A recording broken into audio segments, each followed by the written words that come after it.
Thank you so much for that great introduction, Harry. And welcome to all of you. I'm so happy that you joined me today because we really need to talk about how to use neuroplasticity. We have all this science. We need to apply it. So I have helped many of my clients get over the most difficult and painful times of their lives. I've helped them to get them back on their feet, and now they're enjoying life again. And there's one thing that I totally observed when I was helping them, and that is suffering makes life unbearable. It makes life too long to live when you are suffering. And that was certainly the case with my son. My son Nolan was a 29-year-old professional engineer when he called me one night very upset. Apparently, he said, "Mom, I've got a concussion. I was hit so hard that I went blind." And that's not something that you hear every day. So he told me his story, and basically he was playing soccer one night, and he was marking his man like he was supposed to be doing, and one of his teammates kicked the ball towards him. Well, he wasn't ready for it. He had no idea that it was coming, so he was struck really hard on the right side of his head, and he fell down, and his teammates gathered him up and took him to the sidelines and left him there. So while he was sitting there trying to sort things out, that's when he realized he couldn't see. He was blind.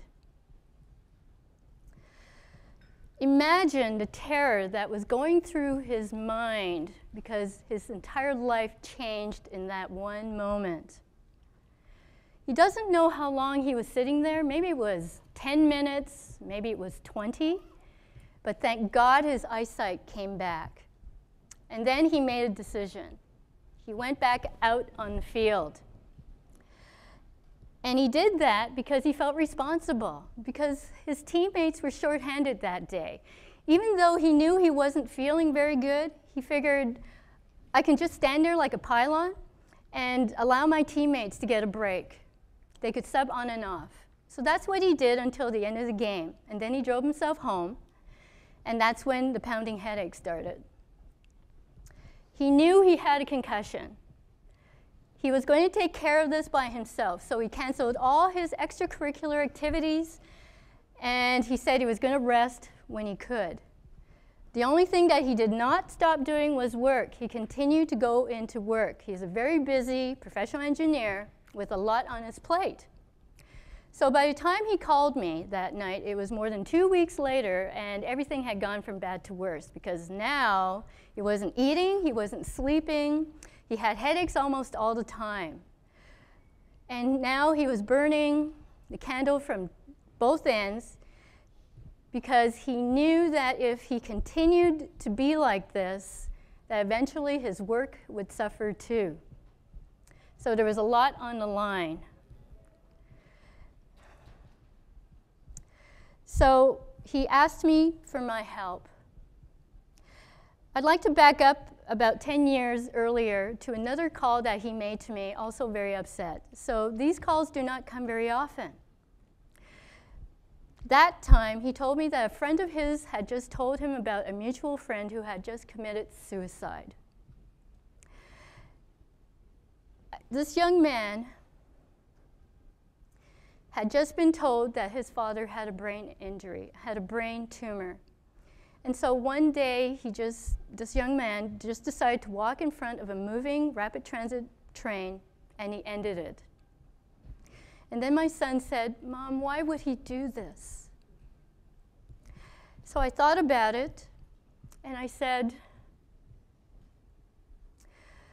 it's probably not the reason why he killed himself. There were probably a lot of reasons why he was so unhappy. We'll never know what they are.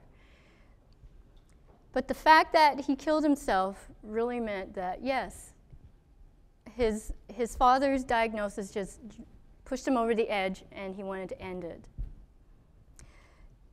And then I said, "Nolan, I want you to know that if you have a problem, your mom and dad are always here for you. if you have a problem, please come to talk to us first. And don't ever give up. So when he asked me for help that day, of course I said yes. And then I said, you have to do everything that I tell you to do. So we started to work the very next day, and he started to feel better the very next day. Within a few short weeks, he was back at like practices with his team. Within a few short weeks after that, he was able to start the indoor soccer season as usual.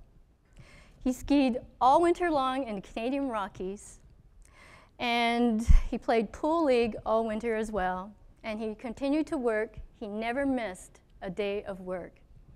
It's been now over 2.5 years since that original blow to the head.